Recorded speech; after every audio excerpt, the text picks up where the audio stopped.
ఇక కవిత సిద్దిపేట నుంచే కవిత action plan 21న చింతమడకకు పయనం ప్రత్యేకంగా ఎంగిలిపూల బతుకమ్మ వేడుకలు హాజరు కావాలని ఆహ్వానించిన గ్రామస్తులు.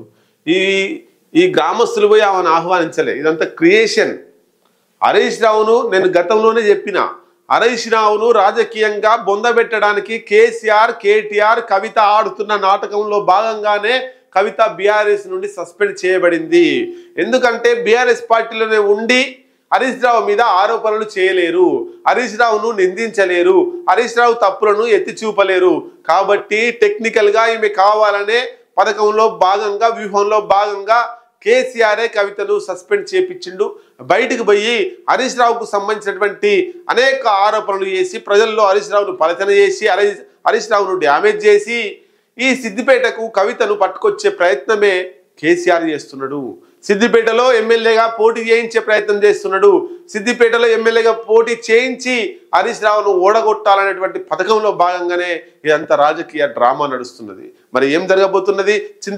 చింతమడక వాళ్ళు పోయి కవితను ఆహ్వానించారంటే దీనికి వెనుక కేసీఆర్ ప్లాన్ లేదా, కేటీఆర్ ప్లాన్ లేకుండానే చింతమడకలు పోయి కవితను ఆహ్వానించిర్రా? ఇన్ని రోజుల నుంచి ఆహ్వానించింది, ఇప్పుడే కవితను చింతమడకకు బతుకమ్మ సంబరాల కోసం ఎందుకు ఆహ్వానించిర్రు అనేటువంటిది మనం ఒక్కసారి డెప్త్గా చూస్తే హరీష్ రావును ఒంటరి చేయడం కోసమే ఈ డ్రామాలు ఆడుతున్నారు. పోయి మరి సిరిసిల్లలో ఆడొచ్చు కదా, లేదా గజ్వెల్లో ఆడొచ్చు కదా, లేదా జనగామలో ఆడొచ్చు కదా. అంటే బీఆర్ఎస్ నాయకులు ఎవ్వరు టార్గెట్ కాదు కవితకు, కేవలం హరీష్ రావు టార్గెటే. హరీష్ రావును డ్యామేజ్ చేయాలి, రాజకీయంగా బొందబెట్టాలి, ఆ హరీష్ రావు స్థానాన్ని కవితకి ఇవ్వాలి, హరీష్ రావును తద్వారా బయటికి పంపించాలి. ఇగో ఇది కేసీఆర్ కేటీఆర్ కవిత ఆడుతున్నటువంటి దొంగ నాటకం. హరీష్ రావు గారు ఇప్పటికైనా ఆయన పూర్తి స్థాయిలో జరుగుతున్నటువంటి అంశాన్ని ఒక్కసారి పరిశీలించి పునర్పరిశీలించి రాజకీయంగా ఏం చేస్తే బాగుంటుంది అనేటువంటిది భవిష్యత్తు అడుగులు వేయాల్సిన అవసరం హరీష్ రావు గారికి ఉంది. ఏదేమైనా హరీష్ రావు పొమ్మల లేక పొగబెట్టేటువంటి ప్రయత్నం బీఆర్ఎస్లో జరుగుతుంది.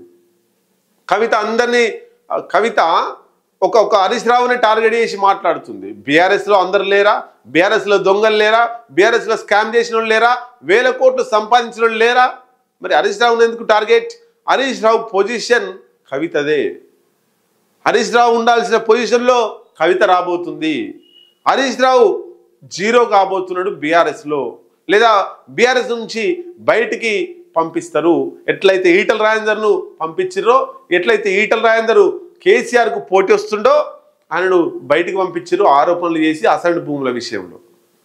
అంటే బీఆర్ఎస్ పార్టీ ఎందుకు పంపిస్తుంది అన్నప్పుడు కవితకు ఆ ప్లేస్ కావాలి కాబట్టి సిద్దిపేటలో కవిత పోటీ చేయాలి కాబట్టి ఆమె పోటీ చేపిస్తాడు కేసీఆర్. ఇది అంతా డ్రామా అంతా కూడా చింతమడకొల్లకు అంతా పోయి కవితను ఆహ్వానించాల్సిన అవసరం లేదు, ఎప్పుడు కూడా పిలవలేదు. చింతమడకకు కేసీఆర్కు ఉన్నటువంటి సంబంధం మనకు తెలుసు. ఇంత డ్రామా జరుగుతుంది కాబట్టి హరీష్ రావు అనుచరులు, హరీష్ రావు తోటి ఉండేటోళ్ళు, హరీష్ రావు వర్గం దీన్ని తీవ్ర స్థాయిలో పూర్తి స్థాయిలో వ్యతిరేకించి ఆమెకు కౌంటర్కు ఎన్కౌంటర్ చేయాల్సినటువంటి అవసరం హరీష్ రావు అయితే చేయడు, హరీష్ రావు అనుచరులు చేయాల్సినటువంటి అవసరం ఉన్నది.